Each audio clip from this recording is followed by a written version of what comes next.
मुझे पता नहीं था भैया कि दिल्ली में एक मेरे बड़े भाई बैठे हुए हैं। हम तो भाजपा सरकार से भी अनेकों सवाल किए हैं, बहुत सारा वीडियो बनाए हैं, सवाल किए हैं। कभी भाजपा वालों ने मेरा गर्दन दबाने का प्रयास नहीं किया। आपने जो किया मैं सदा जीवन भर ऋणी रहूंगा। एक मिठाई मैं अपने हाथ से आपको खिलाना चाहता हूँ। आप इतना तकलीफ झेल के आए हैं,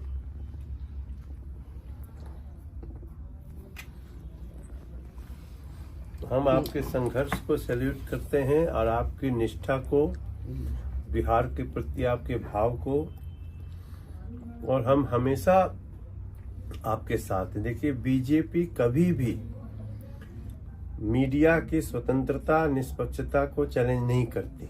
और मेरा 5000 वीडियो है जिसमें 4000 बीजेपी शासित प्रदेश में घूम घूम के है। यूट्यूब पे सारा साक्ष्य है, प्रमाण है, कोई भी जाके देख सकता है। यूपी में, लेकिन आपकी बातों में दम है, आपकी दलील में दम है, उससे हमको सीखने की आवश्यकता है।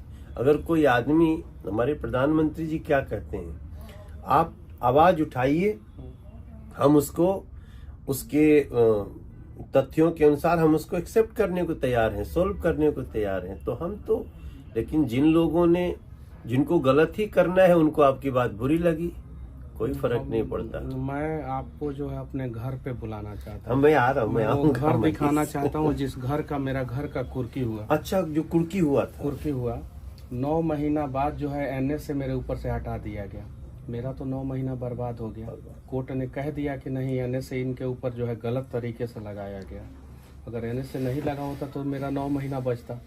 मेरा इज्जत जो है वो उसका मतलब कि ये किया गया। जिस घर को मेरे दादाजी ने बनवाया था, जो चीन के युद्ध में लड़े हैं, मैं वो जमीन दिखाऊंगा जो भारत सरकार ने चीन के युद्ध में लड़ने के दौरान मेरे दादाजी को 4 बीघा जमीन दिया था। अच्छा। वो जमीन भी दिखाऊंगा।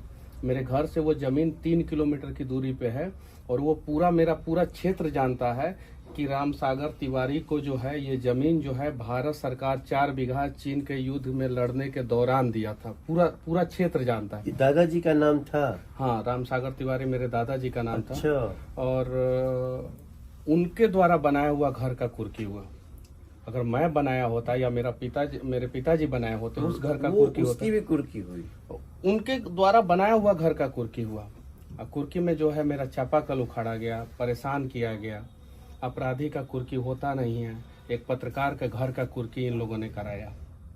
बताइए, अब ये तो आग है दिल लोगों में। का मन यहाँ से भी, हम यहाँ इतना दूर से सुनते थे ना, तो हम तकलीफ में आते थे। हम तो गए आपसे मिलने, जेल में मिलने नहीं दिया गया। कोई नहीं, अब मनीष बाबू आप आगे बढ़िए। और मैं पत्रकार हूँ, मैं गलत करूंगा तो मेरे ऊपर एफआईआर होना चाहिए ना। मेरे कैमरामैन के ऊपर एफआईआर क्यों हुआ? चलिए, मेरे कैमरामैन के ऊपर एफआईआर कर दिया। मेरे ऑफिस के सारे स्टाफ के ऊपर एफआईआर क्यों किया, जिनका कोई दूर दूर तक कोई रिश्ता नाता नहीं है? गरीब बच्चों को जो है मैं सिखाता हूँ, आगे बढ़ाता हूँ। मेरे ऑफिस में जितने काम करने वाले बच्चे हैं, दलित के बच्चे हैं, ओबीसी समाज के बच्चे हैं, स्वर्ण के बच्चे हैं, सब गरीब परिवार के बच्चे हैं। उन लोगों को मैं सिखाता हूँ। और मनीष कश्यप गलत किया था।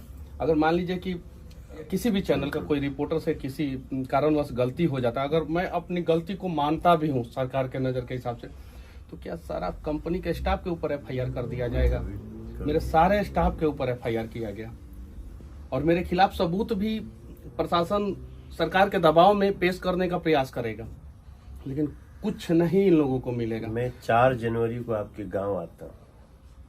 एक बार आई, 4 जनवरी में गाँव आए और देखिए कि मतलब कि किस स्थिति में हम लोग रहते थे और कैसे हम लोगों को घर का कुर्की हुआ।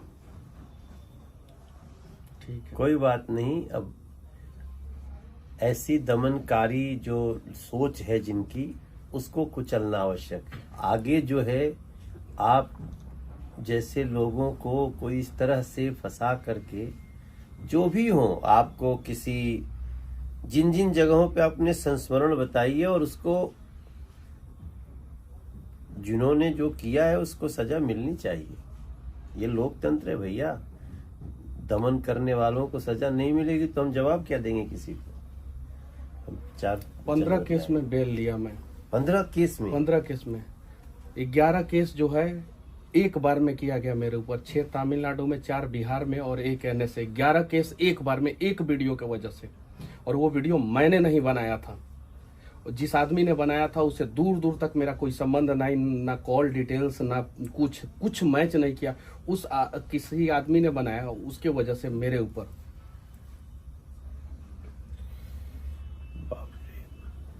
नहीं, हम लोग तो, मैं तो थोड़ा सा जब घटनाएं घटती तो मैं सोशल मीडिया भी खंगालता था। देश का युवा, ऐसे सब सच्चे लोग आपके साथ हैं, साथ थे, साथ हैं और साथ रहेंगे। हम आपके गांव आएंगे, चलिए एक बार आएंगे। 4 जनवरी को हम आ रहे हैं आपके यहाँ गांव, आके आपके उस घर को देखेंगे, गांव के लोगों से मिलेंगे।